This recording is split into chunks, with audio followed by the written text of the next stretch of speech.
মুরগি বেচে মোবাইল নিছি রে ভাইয়া। মুরগি তো স্যার একটা বাচ্চা হলি ছাগল ছিল হুটা ভাই বেচে দিছি মোবাইলটা। তো এমন এমন অপশন দিছে না, দেখলে চিতর হয়ে যাবেন। কালা লোকটা ভাই সাদা করে দিয়েছে। কোনো কাউয়াক যদি ফটো ওঠান ঠিকঠাক বকটা দেখা পাবে, মনে হয় বকটা ফটো ওঠালেন।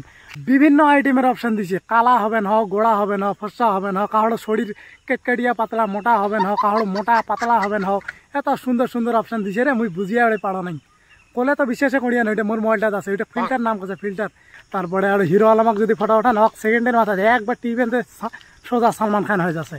হেই মোরে পরিষ্কার ঝাড়াঝাড়ি আলোচনা শুনাছি ভাইয়া। এত টাকা পয়সা দিয়ে না মোবাইল নিছু, মুই এত দামি মোবাইল নিছু, স্মার্টফোন এত কিছু অপশন দিছে, মোক কালা কেনে দেখা যাবে? মোক লোক কালা কেনে দেখা পাবে মোবাইলত? এমনি ডাইরেক্ট কেমন দেখা পাবে না, মোবাইলত কেন কালা দেখা পাবে না? যত খুশি ফিল্টার নাগাও, ফিল্টার নাগাইতে ক্যাতকুত জীবনও করেন না।